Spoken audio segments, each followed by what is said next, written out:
What is going on, guys? Welcome to Greggles TV. In this video, we're going to show you the first 30 plus tips and tricks for the Galaxy Tab S8 Ultra. Without further ado, let's jump into the video. The first one is you probably want to change your wallpaper. So press and hold on a blank spot on your home screen, go into Wallpaper and Style. You can go into My Wallpapers right here and choose from one of the 8 wallpapers. They don't have a lot, but basically you just tap on it and you can choose home screen, lock screen, or lock screen and home screen, and then basically just apply it. It's that easy. You can also look in your gallery if you have any photos in your gallery. And the other thing is you could also just download a wallpaper app from the store or go on the internet and just find a wallpaper, save it, and then go into your gallery and do it that way as well. And then you can also set color palettes based off your wallpaper, and you just have these different, it'll be different per the wallpaper that you choose, and basically see what it changes. And you can also apply that to your app icons as well. So if you want a little bit, coolness with your tablet, you can. I'll hit apply there.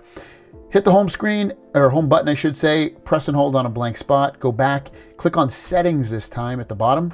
And once you're in settings, there's a couple things. Home screen and layout. If you tap that, you can do one of two things. You can keep it the way it is, which is home and app screen. So you'll have home and app screens, or you can just do home screen only. If you're coming from an iPad or an iPhone or something like that, and you like just having everything on your home screens, you can do that. You just change it to home screens, hit apply, and it'll be set up automatically for you. So all your apps are on home screens. And when you swipe up, generally that's how you would go to your Android apps, or at least all of them. It just brings up this search bar with quick launch things there as well. But very easy to do that in case you want to set it up more to be like an iPad, if you're familiar with that way more so. Otherwise, I do like the home and the app screen, separating them and making it the way I like. Go back into settings. There's a couple other things. Home screen and app screen grid, they work the same way. Basically, tap on one and you can make your icons bigger or smaller, so have less on the screen or more based off the icons. And you can also do that with your app screen as well. Hit save at the bottom when you are finished with the size that you like. Add media page to home screen. It should be set to Google Discover. I would keep it on, but you can turn it off, or you can tap on it and change it to Samsung free. And if you do that, when you swipe over, regardless, you'll just have this feed of Google information, news, pretty much anything that you're interested in that Google kind of tracks that you do. Show apps. Show app screen button on home screen. Basically, if you turn that on, when you go home, you're going to have this app button down here. That way you don't have to swipe up. I'm not a big fan of that, so I generally keep that off. So, depending upon how you like it, I would probably keep it off, but you can do whatever you want. The other two I would definitely mention to turn on, and they should already be on, but if they're not, app icon badges, you can show it with a number if you want, or a dot. And what that means is when you have some kind of notification in one of your apps, it'll show a little dot or a number next to it. That can be pretty helpful to traverse the notification scene on your tablet. The other one is swipe down for notification panel. Turn that on. What that means is you can swipe down from anywhere on your home screen to get to your notification panel. You don't have to go all the way to the top. Now, speaking of your notification panel, if you want a quick and easy way to bring down everything all at once, use 2 fingers, swipe down from the top. You'll see right here, brings everything down all at once rather than having to do it kind of twice to see everything. While we have the notification / quick toggles pulled down, hit the 3 dots in the top right, go to edit buttons. If you want to rearrange these, a really quick and easy way to do it is just to click and drag. So for instance, if I want my eye comfort shield to be moved over for some reason or down, I can move that really easily. Once I let go, I can hit done.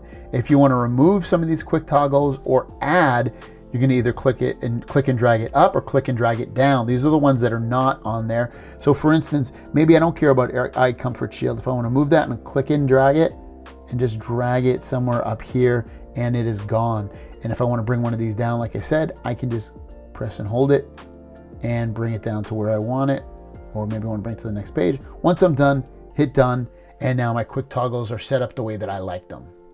While I have this pulled down, let's hit the gear on the top right and go into settings. Let's go into connections, And let's go into Wi-Fi.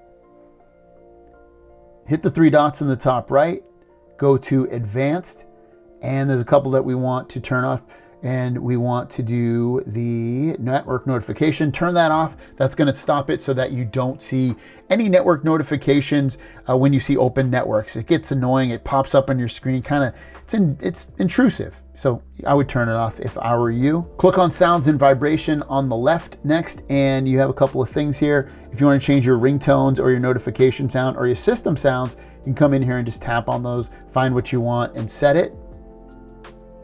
Volume, tap on volume, and this is where you can control all of your volumes from your ringtones to your media, your notifications, your system, and you can also use your volume keys for media if you turn that on, just for when Do Not Disturb is turned on. Go into System Sound and Vibration Control. In here, you have a bunch of things that normally make sound, such as your screen lock, unlock. You can have that so it doesn't make any sound when that happens. If you plug in your charger, you can have it so it doesn't make a sound or does make a sound. And by turning it off, it's going to mute it or turn that sound or vibration off, so you can do all of that. I generally turn all of these off. I don't like hearing that stuff, so do with it with what you would like as well. Sound quality and effects, tap on that. Make sure Dolby Atmos and Dolby Atmos for Game are both turned on. Make sure Dolby Atmos is set to auto, and the reason being is it gives you better, bigger sound. It's a really cool effect. Click on notifications on the left. You have brief and you have detailed. If you want them to be really brief, just a really small line at the top, keep it at brief. If you want it to be more detailed and basically show the whole message for the most part, have it be detailed. I like detailed, especially with this huge display, so that's what I would set it to. While you're under notifications, towards the bottom here, advanced settings, tap that. You can have this show the date if you want, or remove that. You can also have it show battery percentage or not. And you can also have show notification icons. Those are the notification icons up there. I like to show all notification icons, not just the most recent three. So you just tap on that and tap all notifications. Next, tap on display, and you can go into light mode or dark mode. It depends on what you like. I generally like dark mode. I just have it on light for the video, but generally, like I said, light is a little bit better in my eyes, no pun intended. You can also control your brightness here and your adaptive brightness. You have your motion smoothness. It should be set to high.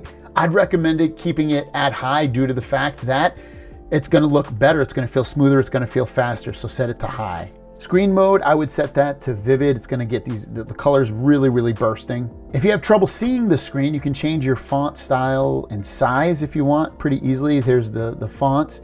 Change that. It changed it automatically. You can also change the font size if you like it to be a little bit bigger. You can do that just by dragging this bar left or right. You can also make the fonts bold if you'd like them bold. Screen timeout, set that to 2 minutes. That's the perfect amount, trust me. Edge panels, turn that on. That's when you can see this little thing here in which you can drag up and down if you want to move it. So when you swipe over from that quick panel, you can open up apps really, really quickly. And you can also open, if you set it up correctly, you can open up multiple apps at once. So I have Twitter and YouTube, and you can see both of them open up at the same time. And if you do like to do that, what you can do is open up two apps. So we'll just open up two apps right here. We'll open up Twitter. And then if I want to drag another one in, say I want to add in my Chrome tab, it's now added. If I hit the three dots in the top, or in the middle, I should say, I can either switch them around. You have them go in different orientations. I can also hit this plus sign and it'll save that as a shortcut. So next time I use it, it's easy to get to. And I'll just do that real quick for you.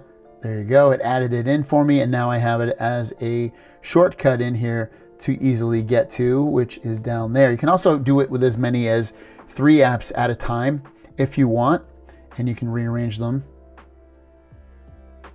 Back into the display settings, the other one I want to go into and show you is the navigation bar. Come in here and you can switch the buttons around if you like. If you like your back button on the left or the right, you can change that. You can also change the position of where the buttons are. If you like them off to the left or to the right, you can do that.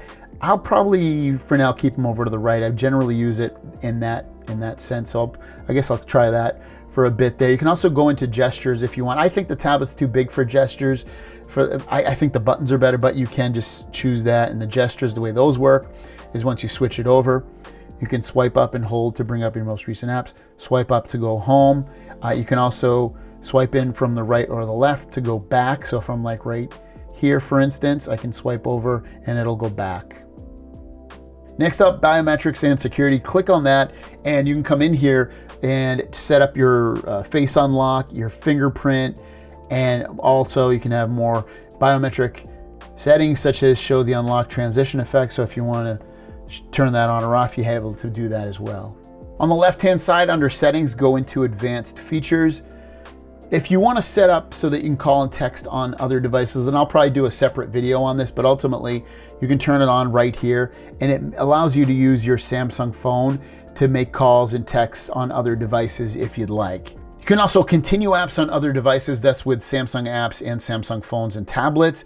Dex, this is a really cool one. You can turn it on right here, which is kind of a long way, or what you can do is you can swipe down and there it is right there. I'm going to tap on that. And what this is it brings you into a desktop environment for your tablet. So when you use it with the keyboard and a mouse or the keyboard and the trackpad, you get it, or you can just use your hands. You get this desktop environment sitting right on. So you open up an app. You can see it didn't open up for the full screen. I can still make it open up full screen, but it's easier for me to drag this around, make it bigger, make it smaller.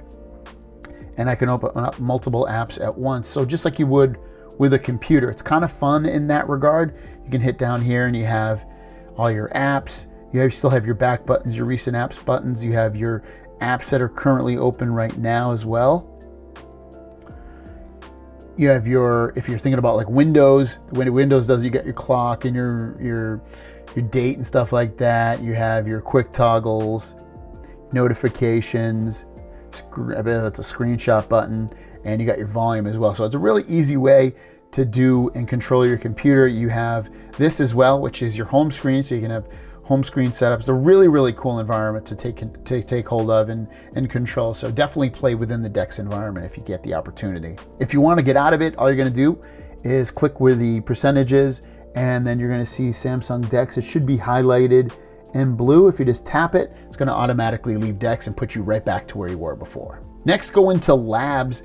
Multi-window for all apps, I would turn that on because some apps aren't able to go multi-window at the same time, and I'll show you how to do that in a bit, but it doesn't show you how to do that. Full screen and split screen view, you can turn that on or off. And basically what that does is it hides the status and navigation bars so you can see more of each app. So I would turn that on. Show multi-window menu in the full screen view, so you can tap a window handle to show this menu as well. So if you turn that on. Back to advanced features, the side key, change it to quick launch camera and power off menu. It's going to improve your life massively. Basically, when you press and hold the power button, it's going to automatically now bring up your power menu to turn this off or to restart it. Or if you double press it, it's going to automatically go into the camera. And while we're in the camera right here, I like a nice bright setting. Go into video, and what you can do is over to the right here, I would change this to UHD 30, flip it around, change it to UHD 30 as well. So you get the best quality video at all times if you ever record a video with this. Also, while you're in here, hit more. And if you want to bring any of these features on the camera down below or move some of them, all you're going to do is hold it and drag it down. So for instance, if I want Pro mode, I'm going to press and hold it, and I can drag it down here so that it's on down below. And if you want to drag one of these out, we'll just do Pro mode out of there. So I'll just put it back. Once I'm done, hit save. Back into advanced features, go into motions and gestures. I turn all these on. When I double tap the screen from the home screen, it automatically turns on the screen. It'll turn off the screen as well if I have it turned on. Keep screen on while viewing. Basically, the camera watches your eyes, and if you're looking at the screen, it won't turn it off. Cover the screen to mute, so you can mute alarms by putting your hand over the screen, basically like that, and it will mute the screen, or mute the sound, I should say. And you can also palm swipe to capture, so when you swipe the edge of your palm across the screen to capture a screenshot. While you're under advanced features, I like my video brightness to be nice and bright, but you can set it to be normal if you want.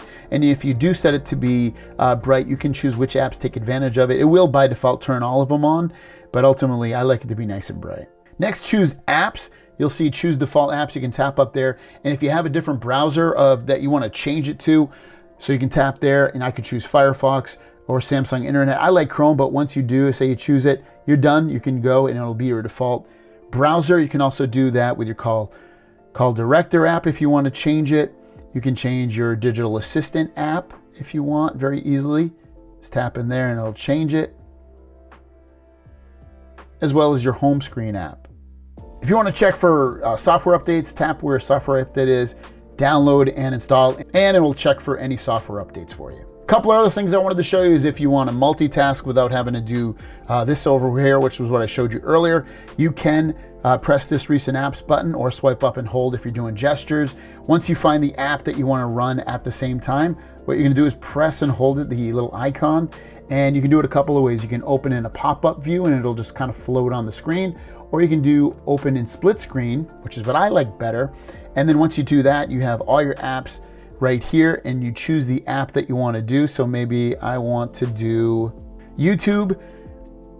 It'll go into YouTube, and I can browse the web at the same time. Choose the video that I want. So I'm like, you know what? I want to watch my video right here. Got the video. What's going on, guys? Welcome to Greggles TV. We have the So I got my video playing. I'm on the website. I'm on Screen Rant. And look at this. Really cool stuff. Now, while you have it going, you can actually drag it to make the windows bigger, smaller. Rearrange them the way you like them, whatever you're doing.